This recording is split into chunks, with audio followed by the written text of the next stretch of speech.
Ladies and gentlemen, welcome back to the Hard Count Football Podcast Live. My name is Jacob Chardown, leading the next generation of football fans live on the Hard Count Football YouTube channel, and of course right here on 1252 Sports Chicago. Guys, it's Sunday morning.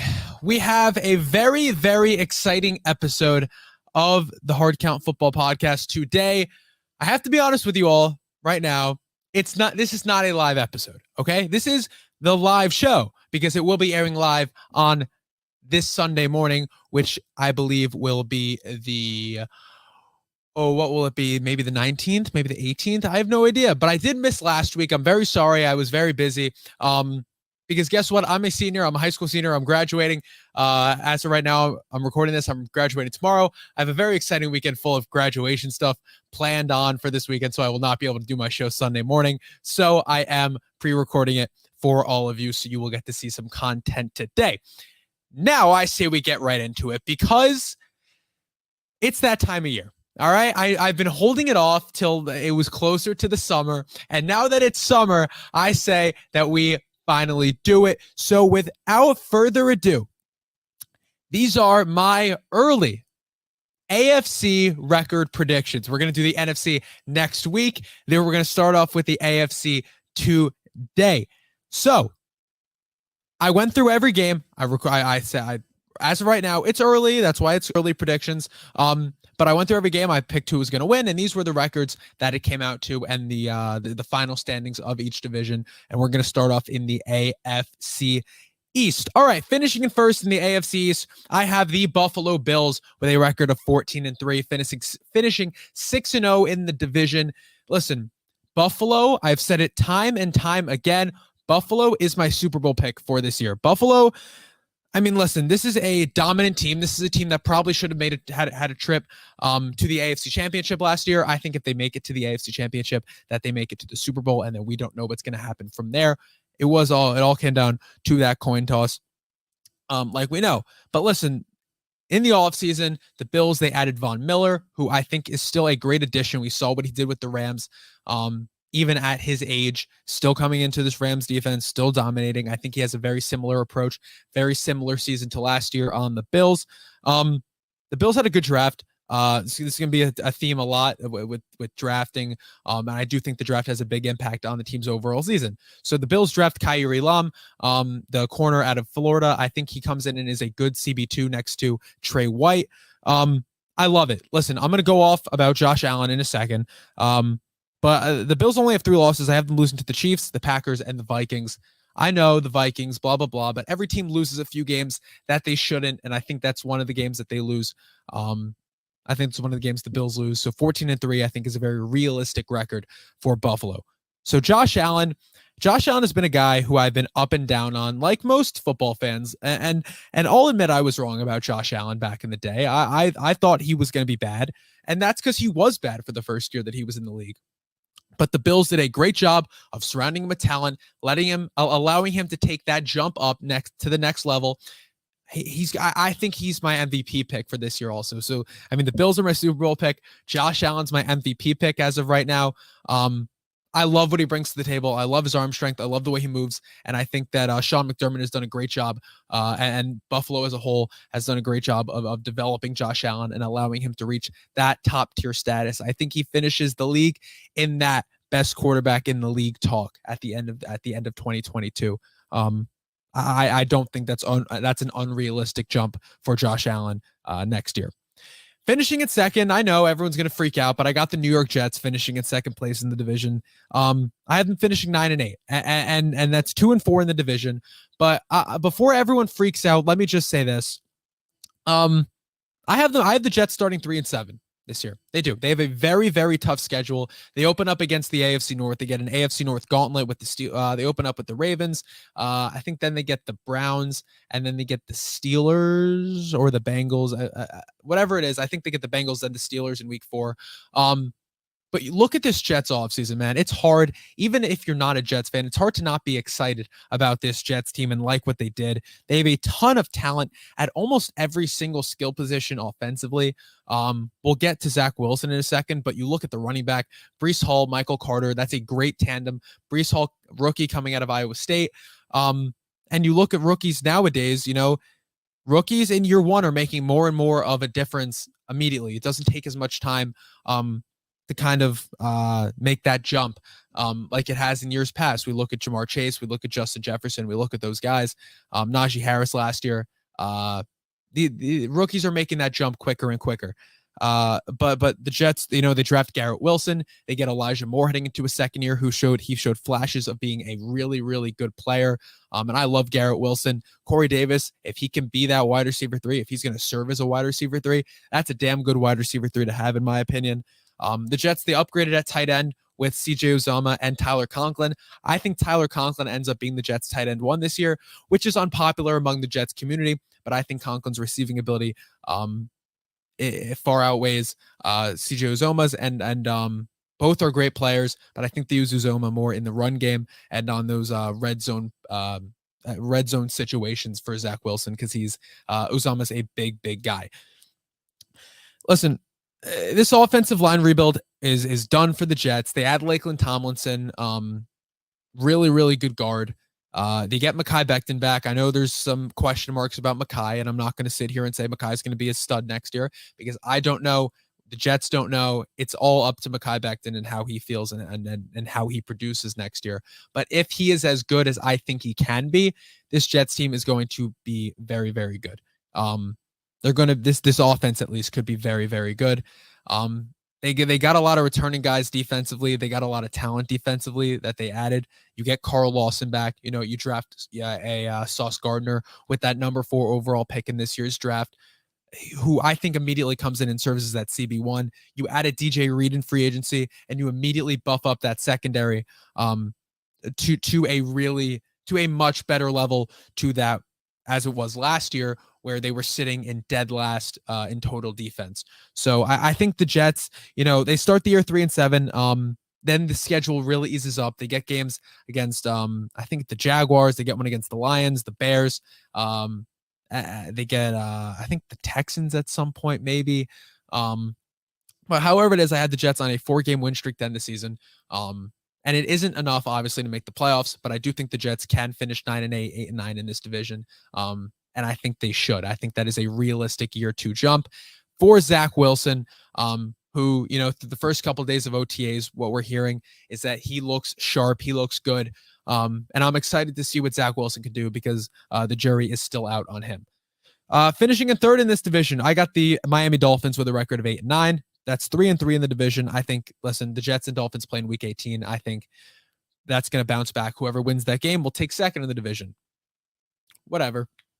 But, the Dolphins had themselves an offseason. They had Teron Armstead as a left tackle. Obviously, they make that big trade for Tyreek Hill. Listen, I'll be the guy to say it. The big concern for me for the Dolphins is Tua. I'm concerned about his arm strength. I'm concerned about his accuracy.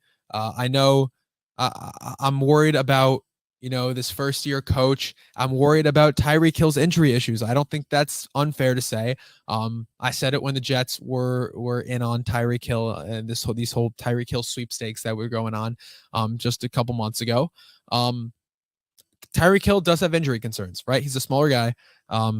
He's had his issues.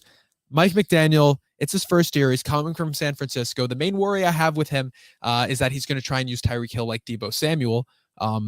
And you can't do that. You can't do that. It won't work. He's not the same player as Deebo. You can't use him like Deebo. I think he won't last on the field if you try and do that. So if Mike McDaniel's smart, he won't do it. I'm concerned about the Dolphins' run game. But there are a few bright spots on this team. I won't lie. Like I said, that upgraded offensive line. I love Jalen Waddle's upside heading into next year. I really do think he takes a big jump. He kind of took a backseat last year to Jamar Chase as that rookie stud. But Jalen Waddle's a great player. I think he's going to show up and show out next year for the Dolphins. And I'm very excited to see what he's going to do for that team. And in 4th, I can't, it's the New England Patriots with a record of 6-11, 1-5 in the division.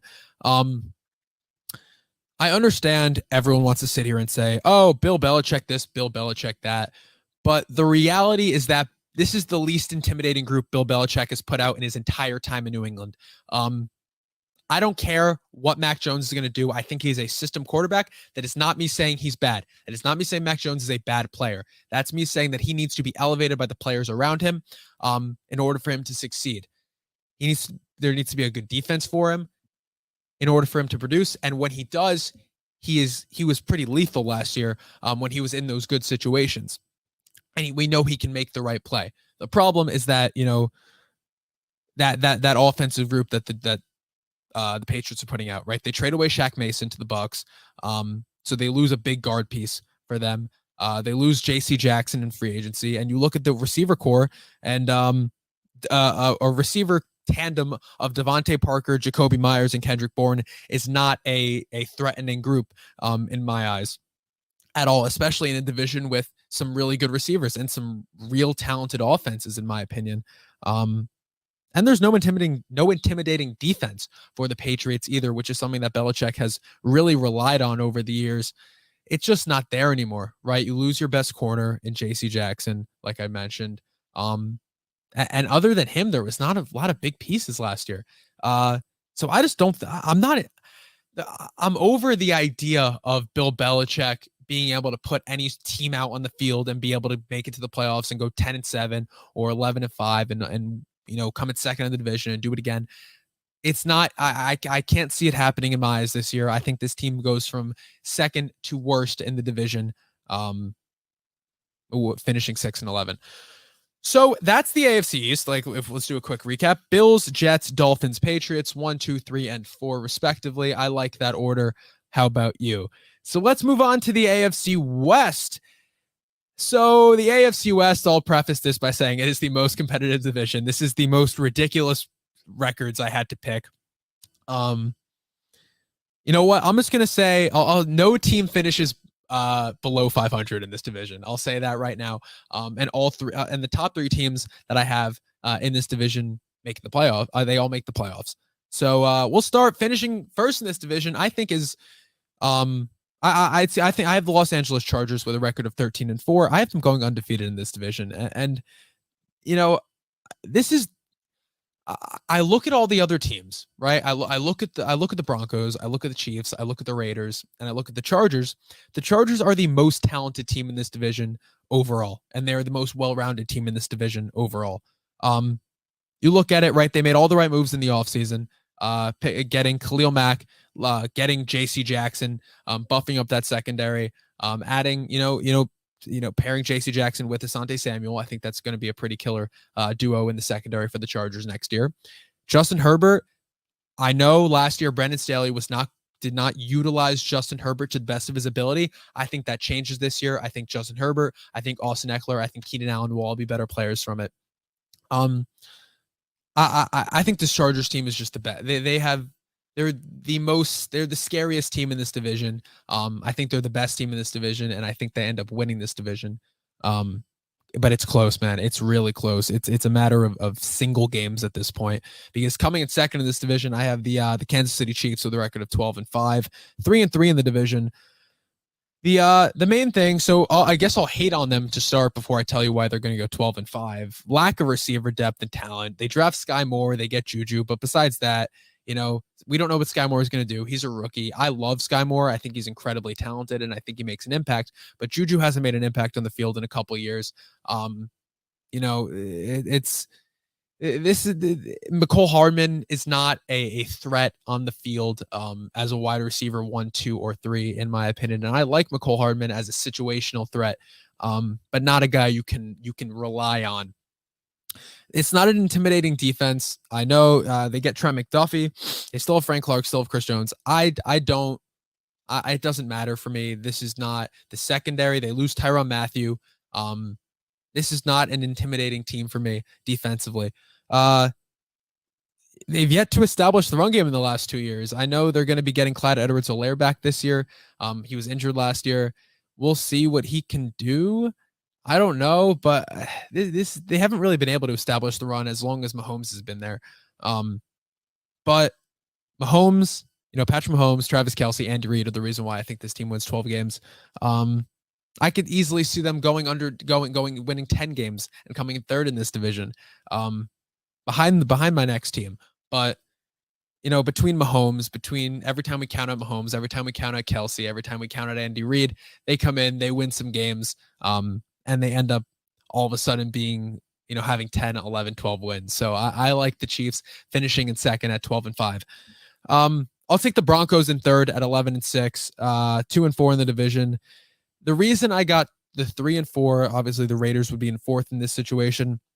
The reason I like the Chiefs a little more than the Broncos this year, I love the Broncos. If you've been watching my show for any period of time, you know how much I love Russell Wilson, how much of a Russell Wilson homer I am. He's one of my favorite players in the league. With the Broncos, Nathaniel Hackett. It is a new head coach in the most competitive division of football. I think Russ cooks in Denver. I think this offense is great in Denver with some really good weapons. I think Cortland Sutton has a big year. I think Jerry Jeudy has a big year. I think Tim Patrick does pretty solid as well. We know Russ can elevate those players. He's done it before, time and time again. We saw what he did with talent in Seattle. You can't blame him for what happened in Seattle. He did everything he could with the weapons he had with DK, with Tyler Lockett, and made them better players. And I think he does elevate the already very skilled receiver core in Denver. So I like that. But I'm also concerned with the pass rush in a division with some really good offensive lines. There's no intimidation, no one's scary for me on this Broncos defense, on the Broncos defensive line, on the edge. I think they get beat up the middle a lot against teams that can run the ball. I don't know. I think the Chiefs edge out the Broncos for second in this division, but I do think the Broncos still make the playoffs this year, which is very important. And Javonte Williams has a big year, so I like that as well. And then in fourth, the Raiders, I have them going 9-8, 1-5 in the division. Listen, the Raiders, I'm sorry. Every year I feel like I always underestimate you, but this year especially, I have you winning 9 games and you still finish last in this division. You're a great team. The Raiders are a great team. It's a bad year to be the Raiders. It's a bad year to be in this division. Devontae Adams, I think, remains dominant. I think he's going to be Derek Carr's favorite target. Obviously, Derek Carr was his college quarterback. And you have great weapons for Derek Carr overall with a Hunter Renfrow who really stepped up last year and a Darren Waller. But look at this defense. Besides Max Crosby, cornerback is incredibly weak. And you look at these other 3 teams, or look at the 2 of the 3 teams with the Chargers and the Broncos, you're going to get flamed defensively if you're the Raiders by these receivers, and it's going to make it tough to win a lot of games in this division, and that's going to be the most important thing in the AFC West is winning those divisional games, because that's the way you're going to win the division this year if you're in the AFC West. And once again, the first-year head coach in a very tough division does not help the Raiders either. So, Chargers, Chiefs, Broncos, Raiders in the AFC West. I like that order as well. Now we move into the AFC North. This one's fun. All right, finishing in first in the AFC North.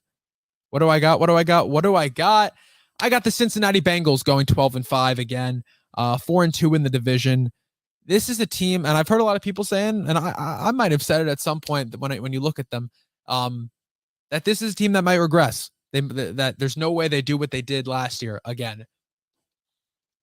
And obviously, it's hard to recreate a miracle run like the Bengals went on last year. But come on, look at this team. You look at this team on paper. After what they did last year, they only got better. Improvements at offensive line with that same team means more success in Cincinnati for Joe Burrow, for Joe Mixon, for Jamar Chase, Tyler Boyd, T. Higgins. They added Alex Kappa. They added Lyle Collins. I love what this team is doing. I love what they did defensively. I love that they drafted Daxton Hill in the draft in the first round. And I think the Bengals win 12 games this year. I was really looking at their schedule. I think 12 games is realistic for the Bengals this year. So watch out for them again. In second, I got the Baltimore Ravens 11-6 and then 4-2 in the division. The Ravens defense is going to win them more games than their offense will this year. It's another situation, right? No weapons. There's no weapons for Lamar Jackson. If you're Baltimore and you want to see that development, you want to prove the haters wrong. You want to prove these teams wrong, saying Lamar can't throw the ball. Lamar can't throw the ball. All these talking heads, me. everyone on ESPN, everyone on FS1, everyone doing this, saying that Lamar Jackson can't throw the football. Get him some weapons, get him some help, because come on, you can't go out week one with a receiving tandem of Rashad Bateman, Devin Duvernay, and James Prochet and expect to make the playoffs or make a deep run in the playoffs or see Lamar Jackson at his best with his arm. There's a reason Hollywood Brown didn't like the system in Baltimore. I understand there was a lot of drops. He did not play very well when he was there, but this system was not meant for him. This is a place where receivers come to die. But you need to at least get some talent, at least take a chance, get Lamar some help. You can only put it on his shoulders so much. But I mean, other than the idea that they should have drafted a receiver, I love what they did in the draft, drafting Tyler Linderbaum, that my favorite center in this draft. I think he could be a first-year All-Pro.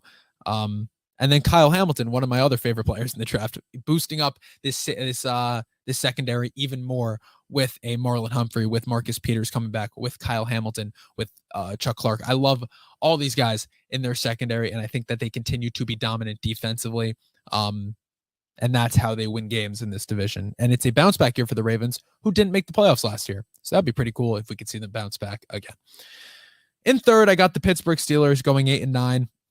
2-4 in the division, and I'm actually a fan of the Steelers this year. And I know my 8-9 record doesn't say that, but I am. The problem with the Steelers is that a quarterback battle is going to make it very hard for them to win football games this year. That's the reality. Whether it's Mitch Trubisky or Kenny Pickett, it's going to be tough with that. These guys playing with a chip on their shoulder. I don't love the offensive line of Pittsburgh. I won't lie. I don't love the offensive line that they put together. I think they definitely could have done more for their young quarterback or whatever quarterback they expect to start week one or for the future. But I do like this wide receiver group. I love Deontay Johnson, Chase Claypool, George Pickens. I was very high on coming out of college. And obviously this defense is going to remain dominant. Minkah Fitzpatrick just became the highest paid safety in the NFL, making an average of $18.4 million a year. So Jesse Bates, I'm sure he's very happy about that as well. But, TJ Watt, all these guys, the Steelers defense is going to continue to be good as long as they can, win on the interior and stopping the run. They'll be pretty solid. The thing is, you look at it and you say, all right, great receivers, a solid run game. It's going to be, and a good defense. That's the perfect formula to win football games for any quarterback. It's going to be very easy for a quarterback to win football games with this Steelers team. Big Ben was doing it, and he had, and if you watch the eye test, besides like guys like Sam Darnold last year, or any backups, Big Ben played the worst out of any quarterback, out of any consistent starting quarterback that we saw. When you watch him play, don't look at the stats, you watch. But the reality is talent and youth is going to be an issue for this team. Closing out those big games. Mitch Trubisky, I'm a fan of Mitch Trubisky. I think that having that year in Buffalo for him was the best thing to happen for his career. I think he could have a Jameis Winston like bounce back. After Jameis spent that year in New Orleans under Drew Brees. And then the problem is that, he's not Mahomes, he's not Josh Allen, he's not Aaron Rodgers. He's a very middle tier quarterback. And that's not an insult, but this is a tough division. And if Kenny Pickett ends up being the starter at some point because Mitch Trubisky can't close out those big games or something doesn't happen or he gets hurt or whatever it is, that's also tough. But I will say this. I think that even though the Steelers finish 8-9, it's not going to feel that way. It's going to feel like they were a lot better because I think they are extremely competitive in most, if not all of the games that they play this year. So 8-9 for the Steelers, but a competitive 8-9. But I guess all that matters is the win and loss column. But I do think the Steelers are young and headed in the right direction. So yeah. And then in last, this is a tough one. I don't know. I did it early, and I'm doing it like really early because we don't know what's going to happen with the Deshaun Watson situation. But I think this is a good time for me to kind of rant about it. So I have the Browns finishing in last, and this is saying Deshaun Watson doesn't play. I have them finishing 3-14 if Watson doesn't play, because Baker won't be their quarterback. I think that's established by now. 2-4 in the division. I guess I'll go off about him. I mean, Deshaun Watson shouldn't. I don't think he does, and he shouldn't play. Listen, 26 allegations. 26 sexual assault allegations against Deshaun Watson is that's come on now. If you're the NFL, you look at what you've done recently with these suspensions. Look at it. Come on, Calvin Ridley. And I'm not saying what Calvin Ridley did was fine. I'm not agreeing with what he did. But when you look at what Calvin Ridley did, he gambled on his own team. He gambled on the Atlanta Falcons last year. Come on. He gambled on his own team and you suspend him for a whole year. That's a steep punishment, in my opinion. It's a steep punishment for that. But the fact that I'm hearing Watson out, 4 games, 8 games, if forget 26, if one of these allegations against Deshaun Watson is true, if one of them is, and if you read about any of them, they are horrifying to read. But if any of one is true, Deshaun Watson should never see a football field again. He should be on the exempt list forever. And he should not only forget Deshaun Watson, the football player, Deshaun Watson, the person, should be punished for what he did. If it's true, and we'll see what happens with these trials and all this. But I'm afraid that a possible reality of the situation is that Deshaun Watson, and it's a thing that we've seen over and over and over again with these good football players, Deshaun Watson might not face the proper, punishment because he's good at football. And it's a real thing, right? He draws, I hate to say it, but he draws ratings. He's a talented player, and the NFL, they're it's all about this now, right? It's all about the money with the NFL.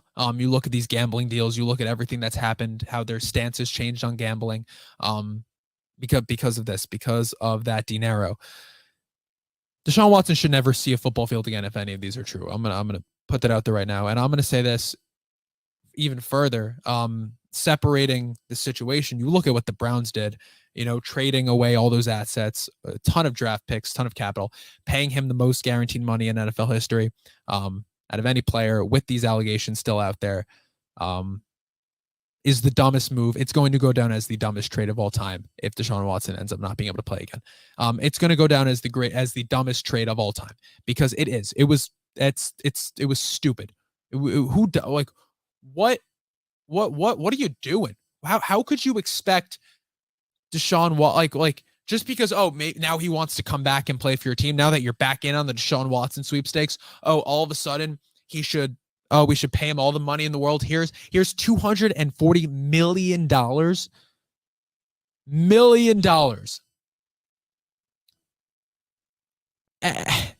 It's insane. It's you look at the morals of these teams, but the bottom line is the Browns are dumb for trading for him, and Deshaun Watson shouldn't play football ever again if these allegations are true. And the Browns finish 3-14 when he doesn't play, and the spotlight is on them. They have a bad year, and they have to figure it out from there. Oh well, poor Browns. I don't feel bad for you at all. All right, so the finishing order for my AFC North predictions, I got the Bengals, Ravens, Steelers, and Browns. 1, 2, 3, and 4. And then finally in the AFC South, finishing in first in the AFC South, I have the Tennessee Titans finishing 10-7, 4-2 in the division. I'll say this: 10 wins for the Titans, but I think Ryan Tannehill, I think he continues to decline, like we started to see in the playoffs and the end of last year. Listen, Tannehill, he had a great run in Tennessee. He did. He was bad in Miami. He kind of gets his career rejuvenated in Tennessee, leads him to an AFC championship. And, he had his time. And if that's it for Tannehill after this year, that's it for Tannehill. They drafted Malik Willis. The Titans obviously see what a lot of fans see. And it's the fact that there's a chance Tannehill really plunges next year. And I don't think he plunges hard. I don't think he plunges rapidly, like in week 1, but I think by week 7 or 8, we start to, talk about what's going to happen at the Titans quarterback position. But listen, Derrick Henry continues to dominate. Treylon Burks is going to have a big first year, in my opinion. I think he's set up perfectly, a very similar player to AJ Brown. who they traded away. And then Titans, I'll be honest, they have a very easy schedule. I was looking at it. They play some really, really easy teams this year. So there it is. In second, I have the Colts finishing 9-8, 4-2 in the division as well. Matt Ryan, when the Colts traded for Matt Ryan, I was kind of skeptical about it because, Matt Ryan's arm strength has kind of declined over the last couple of years. We've started to see it. He's starting to show some age. But the good news for Matt Ryan and the Colts in general is that Matt Ryan won't have to do too much for the Colts. Jonathan Taylor is going to be the most consistent running back. I think he finishes the RB1 this year. And they have a great run game. They have a good defense. He's going to be in a lot of good spots, a lot of great field positions. And he's a veteran, knows how to command an offense. Michael Pittman will have a pretty solid year. Other than Michael Pittman, the Colts don't have really any other receiving options.